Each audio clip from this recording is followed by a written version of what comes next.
So ರಾಜ್ಯಪಾಲರ ನೋಟಿಸ್ಗೆ cabinet ತೀವ್ರವಾಗಿ ಅಸಮಾಧಾನವನ್ನು ವ್ಯಕ್ತಪಡಿಸಿದೆ. ನೋಟಿಸ್ನಲ್ಲಿ ಬಳಸಿದ ಪದ ಹಾಗೂ ಒಕ್ಕಣಿಕೆಗೆ ತೀವ್ರ ಆಕ್ಷೇಪವನ್ನು ವ್ಯಕ್ತಪಡಿಸಿದ್ದಾರೆ. ರಾಜ್ಯಪಾಲರ ಸ್ಥಾನ ರಾಜಕೀಯ ದುರುಪಯೋಗದ ಹಾದಿಯಲ್ಲಿರುವಂತಹ ಅನುಮಾನವನ್ನು ವ್ಯಕ್ತಪಡಿಸಿದ್ದಾರೆ. ಪದ ಮತ್ತು ಒಕ್ಕಣಿಕೆ ಸಹಿತ ನೋಟಿಸ್ ವಾಪಸ್ಗೆ ಸಂಪೂರ್ಣ ನಿರ್ಣಯವನ್ನು ತೆಗೆದುಕೊಂಡಿದ್ದಾರೆ. ಇಲ್ಲವಾದಲ್ಲಿ ಕಾನೂನು ಹೋರಾಟ ನಡೆಸಲು ಸಂಪುಟ ಈಗ ನಿರ್ಧಾರವನ್ನು ತೆಗೆದುಕೊಂಡಿದೆ. ರಾಜ್ಯಪಾಲರ ನೋಟಿಸ್ಗೆ ಕ್ಯಾಬಿನೆಟ್ ತೀವ್ರ ಅಸಮಾಧಾನವನ್ನು ವ್ಯಕ್ತಪಡಿಸಿದೆ. ಅವಕಾಶ ಇದೆಯಾ ಕ್ಯಾಬಿನೆಟ್ಗೆ ಅನ್ನುವಂಥ ಒಂದು ಪ್ರಶ್ನೆ ಇದೆ. ಗೊತ್ತಿಲ್ಲ ಅದಕ್ಕೆ ಯಾವ ನಿಯಮಗಳಲ್ಲಿ ಅವಕಾಶಗಳಿದೆ ಅಂತ ಹೇಳಿ.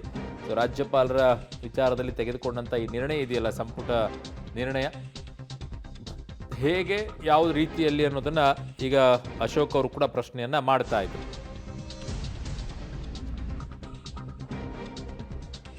ನನ್ನ ಸಹೋದ್ಯೋಗಿ ಈಗ ಪೊಲಿಟಿಕಲ್ ಬ್ಯೂರೋ ಹೆಡ್ ಆಗಿರುವಂತ ರವೀಶ್ ನನ್ನ ಸಂಪರ್ಕಕ್ಕೆ ಸಿಗ್ತಾ ಇದ್ರೆ. ರವೀಶ್, ಒಂದ್ ಕಡೆಗೆ ಆರ್ ಅಶೋಕ್ ಅವರು ಕೂಡ ಒಂದು ಪ್ರಶ್ನೆಯನ್ನ ಎತ್ತಾ ಇದ್ರು, ರಾಜ್ಯಪಾಲರ ವಿರುದ್ಧವಾಗಿ ನೀವು ನಿರ್ಣಯ ತೆಗೆದುಕೊಳ್ಳೋಕೆ ನಿಮ್ಗೆ ಅವಕಾಶನೇ ಇಲ್ಲ ಕ್ಯಾಬಿನೆಟ್ ನಲ್ಲಿ ಅಂತ ಅವ್ರು ಹೇಳ್ತಾ ಇದ್ರು.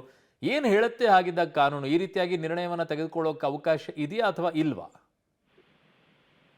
ಅರುಣ್, ಪ್ರಮುಖವಾಗಿರ್ತಕ್ಕಂಥದ್ದು ಕಾನೂನು ತಜ್ಞರ ಜೊತೆ ಸಮಾಲೋಚನೆ ನಡೆಸಿದ್ದಾರೆ. ನಿರ್ಣಯವನ್ನ ಪಾಸ್ ಮಾಡೋದಕ್ಕೆ ರೈಟ್ಸ್ ಸಂಪುಟದಲ್ಲಿ ಇದೆ. ಆದ್ರೆ ಅದನ್ನ ಅಕ್ಸೆಪ್ಟ್ ಮಾಡೋದು ಮತ್ತೆ ಬಿಡ್ತಕ್ಕಂಥದ್ದು ರಾಜ್ಯಪಾಲರ ವಿವೇಚನೆಗೆ ಬಿಟ್ಟಂತದ್ದು.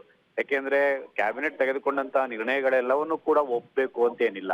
ಯಾಕೆಂದ್ರೆ ಈ ಹಿಂದೆ ಮಸೂದೆಗಳು ಪಾಸ್ ಆದಂತ ಸಂದರ್ಭದಲ್ಲಿ ಸುಗ್ರೀವಾಜ್ಞೆಯನ್ನು ತಂದಂತ ಸಂದರ್ಭಗಳಲ್ಲಿ ಕೆಲವನ್ನು ಕೂಡ ವಾಪಸ್ ಕಳಿಸಿರ್ತಕ್ಕಂತ ಘಟನೆಗಳು ಕೂಡ ಕರ್ನಾಟಕದಲ್ಲಿ ನಡೆದಿದೆ.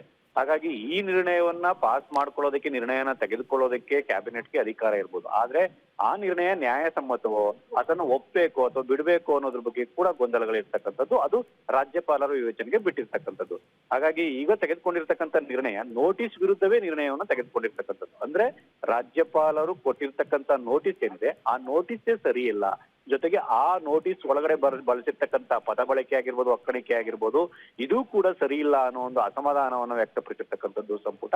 ಹಾಗಾಗಿ ಅದನ್ನ ನೋಟಿಸ್ ಅನ್ನು ವಾಪಸ್ ಪಡಿಬೇಕು ಅನ್ನೋ ನಿರ್ಣಯವನ್ನ ಪಾಸ್ ಮಾಡಿದ್ದಾರೆ. ಹಾಗಾಗಿ ಇದನ್ನ ರಾಜ್ಯಪಾಲರು ಕಳಿಸ್ಕೊಡ್ತಾರೆ. ರಾಜ್ಯಪಾಲರು ಆ ಒಂದು ನಿರ್ಣಯವನ್ನ ಅಕ್ಸೆಪ್ಟ್ ಮಾಡಬೇಕು ಅಂತ ಯಾವುದೇ ನಿಯಮಾವಳಿಗಳಿಲ್ಲ, ಅವರ ವಿವೇಚನೆಗೆ ಬಿಟ್ಟಿರುತ್ತೆ. ಹಾಗಾಗಿ ಅದನ್ನ ನಿರ್ಣಯವನ್ನು ನೋಡಿದಂತ ರಾಜ್ಯಪಾಲರು ಯಾವ ನಿರ್ಧಾರನ ತೆಗೆದುಕೊಳ್ತಾರೆ ಅನ್ನೋದ್ರ ಮೇಲೆ ಈ ಒಂದು ಪ್ರಾಸಿಕ್ಯೂಷನ್ಗೆ ಅನುಮತಿ ಕೊಡುವ ವಿಚಾರ ಡಿಸೈಡ್ ಆಗುತ್ತೆ ಅನ್ನೋದು ಕೂಡ ಸ್ಪಷ್ಟವಾಗುತ್ತೆ. ಹಾಗಾಗಿ ಈ ಪ್ರಕ್ರಿಯೆಗಳೇನಿದೆ ಆ ಪ್ರಕ್ರಿಯೆಗಳು ಮುಂದಿನ ಕಾನೂನು ಹೋರಾಟಕ್ಕೆ ಅನುಕೂಲ ಆಗ್ಲಿ ಅನ್ನೋ ದೃಷ್ಟಿಯಿಂದ ಈ ರೀತಿಯ ತಂತ್ರಗಾರಿಕೆಯನ್ನ ಈ ಒಂದು ಸಿದ್ದರಾಮಯ್ಯ ಅವರ ಕ್ಯಾಬಿನೆಟ್ ಮಾಡಿರ್ತಕ್ಕಂಥದ್ದು. ಸಿದ್ದರಾಮಯ್ಯ ಅವರ ಅನುಪಸ್ಥಿತಿಯಲ್ಲಿ ತೆಗೆದುಕೊಂಡಿರ್ತಕ್ಕಂಥ ಈ ನಿರ್ಣಯವನ್ನ ರಾಜ್ಯಪಾಲರು ಎಷ್ಟರ ಮಟ್ಟಿಗೆ ಒಪ್ತಾರೆ, ಎಷ್ಟು ಬಿಡ್ತಾರೆ ಅನ್ನೋದು ಕೂಡ ಕಾದ್ ನೋಡ್ಬೇಕು ಅವರು. ಓಕೆ ರವೀಶ್, ನಿಮ್ಮೆಲ್ಲ ಮಾಹಿತಿಗೆ ಧನ್ಯವಾದಗಳು. ಸೊ ನೋಟಿಸ್ನಲ್ಲಿ ಬಳಸಿದ ಪದ ಒಕ್ಕಣಿಕೆಗೆ ತೀವ್ರ ಆಕ್ಷೇಪವನ್ನು ವ್ಯಕ್ತಪಡಿಸಿ ರಾಜಕೀಯ ದುರುಪಯೋಗದ ಹಾದಿಯಲ್ಲಿರುವಂಥ ಅನುಮಾನವನ್ನು ವ್ಯಕ್ತಪಡಿಸ್ತಾ ಇದ್ದಾರೆ. ನೋಟಿಸ್ನಲ್ಲಿ ಬಳಸಿದಂಥ ಪದ ಮತ್ತು ಒಕ್ಕಣಿಕೆ ಬಗ್ಗೆ ಆಕ್ರೋಶವನ್ನು ಈಗ ವ್ಯಕ್ತಪಡಿಸ್ತಾ ಇದ್ದಾರೆ. ಜೊತೆಯಾಗಿ ಕ್ಯಾಬಿನೆಟ್ನಲ್ಲಿ ತೆಗೆದುಕೊಂಡಂಥ ನಿರ್ಣಯದ ಬಗ್ಗೆಯೂ ಕೂಡ ವಿಪಕ್ಷ ನಾಯಕ ಅಶೋಕ್ ಅವರು ಕೂಡ ವಿರೋಧವನ್ನು ವ್ಯಕ್ತಪಡಿಸಿದ್ದಾರೆ.